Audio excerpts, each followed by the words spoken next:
이전 아나운서께서 한번 얘기해 주세요. 어떨 때 육감이란 말을 쓰시나요? 뭐 저만의 촉을 세울 때? 그쵸, 촉. 네. 우리가 이 촉을 얘기할 남자가 때 오늘 내가 예상치 못한 쓰지 않아야 될 돈을 쓴 것 같은 표정이 읽힌다. 증거는 없는데. 증거는 없지만. 증거는 없는데. 근데 결국 이틀 뒤에 그게 맞았다는 것을 느낄 때, 아, 내가 육감이 육감적이구나. 맞았구나.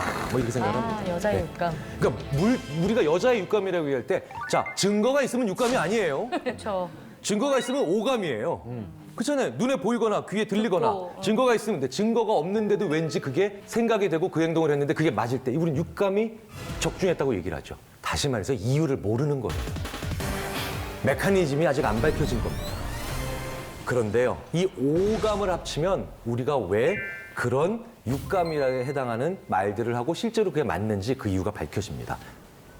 모든 언어에 이런 표현들이 있어요. 나 손 씻었다. 나 지금 손 씻었다는 얘기인가요? 아니죠.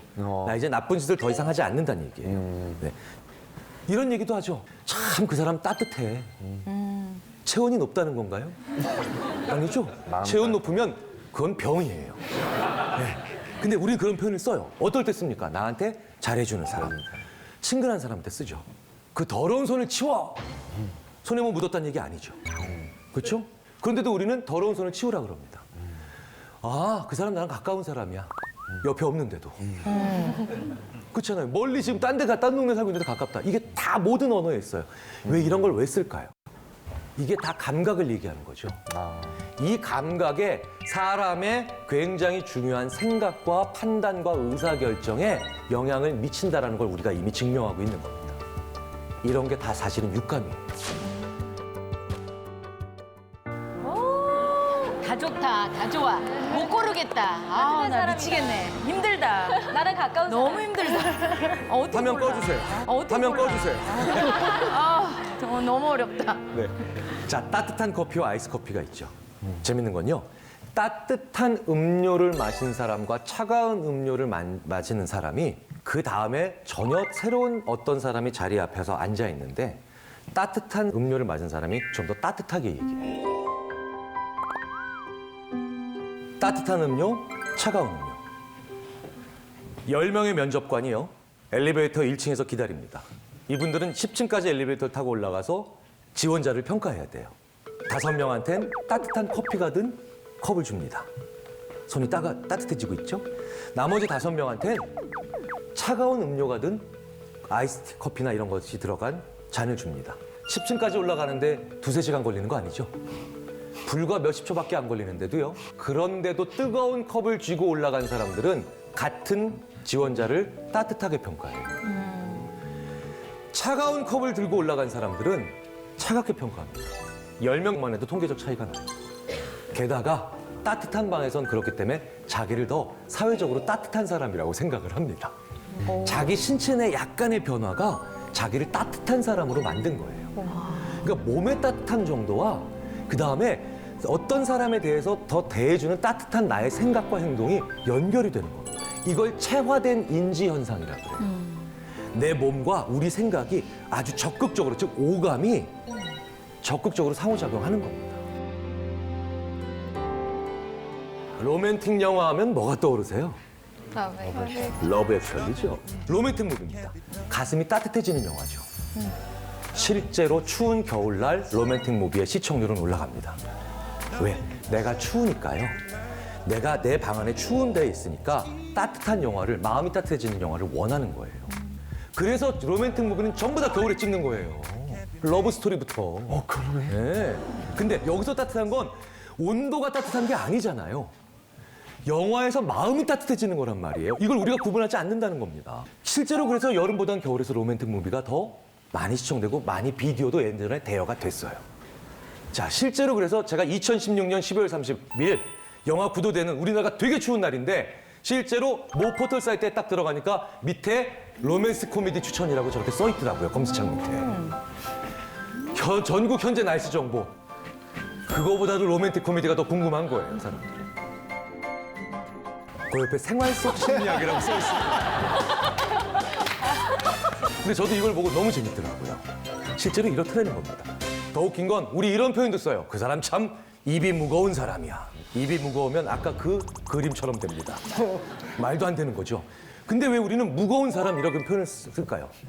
실제로 체중이 더 나가는 것도 아닌데 무겁다라는 게 신중하다는 얘기죠. 재밌는 건 이 무게감을 그래서 인위적으로 주기만 해도 변해요. 어떤 사람의 인사 서류를 무거운 판 위에 올려놓고 보게 해요. 어떤 사람의 같은 인사 서류를 그 사람의 같은 인사 서류를 가벼운 비닐 카바 위에 올려놓고 보게 해요. 그런데요, 무거운 판 위에 올려놓고 본 사람이 같은 사람인데도 더 신중하다라고 평가를 합니다. 이런 게 우리의 육감이에요, 사실은. 착각 같지만 육감인 겁니다. 그래서 행위가 그렇게 중요한 겁니다. 버디랭귀지가. 우리 몸의 포즈가 그래서 중요한 거예요.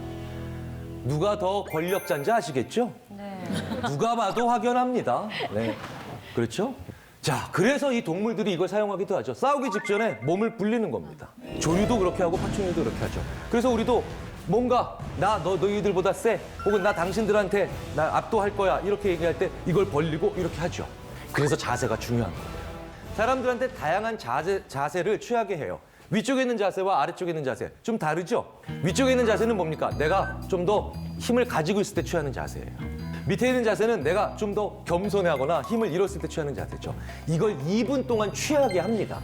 2분 동안 이렇게 하게 하기도 하고 2분 동안 이렇게 하기도 하는 거예요. 그렇게 만들어 놓고 2분 후에 신체의 변화를 보면요. 그냥 단순히 마음의 변화가 일어나는 게 아니라 신체적으로 호르몬의 변화가 일어나요. 자, 침을 뱉게 해요. 확 퇴하고 침을 뱉게 합니다. 그럼 뭡니까? 침 안에 좀 호르몬이 있잖아요. 호르몬이 있는데 그러면 어떤 자세를 취하든 아직은 취하기 전이니까 양쪽 모두 뭡니까? 호르몬의 수치가 똑같겠죠. 그런데 어떤 사람들은 저렇게 고자세를 취하게 해요. 어떤 사람은 저렇게 저자세를 취하게 합니다. 그러고 난 다음에 도박을 시켜요. 도박은 뭡니까? 약간 위험이 따르는 거죠. 그러고 난 다음에 또 침을 뱉게 합니다. 다시 호르몬의 변화량을 측정하게 해요. 이 에미쿠디라고 하는 연구자가 이걸 오랫동안 해봤는데 매번 같은 결과가 나옵니다. 고자세를 취했던 사람들은요, 도박에서 더 모험적으로 변해요. 2분 동안 그 자세를 취하는 것만으로도 자기의 뭡니까? 자신감이 강해지는 겁니다. 그런데 약해 저자세를 2분 동안 취했던 사람들은 모험을 안 해요. 그 사이에 벌써 뭡니까? 자기가 힘이 약하다고 생각을 하는 거예요. 그러면 침을 한번 분석해 볼까요? 실제로 테스토스테론, 수컷의 호르몬이죠? 아니, 사실은 수컷의 호르몬이라기보다는 좀 더 수컷 지향적인 공격적인 호르몬입니다. 고자세는 증가해 있어요. 호르몬 벌써. 저자세는 떨어져 있습니다.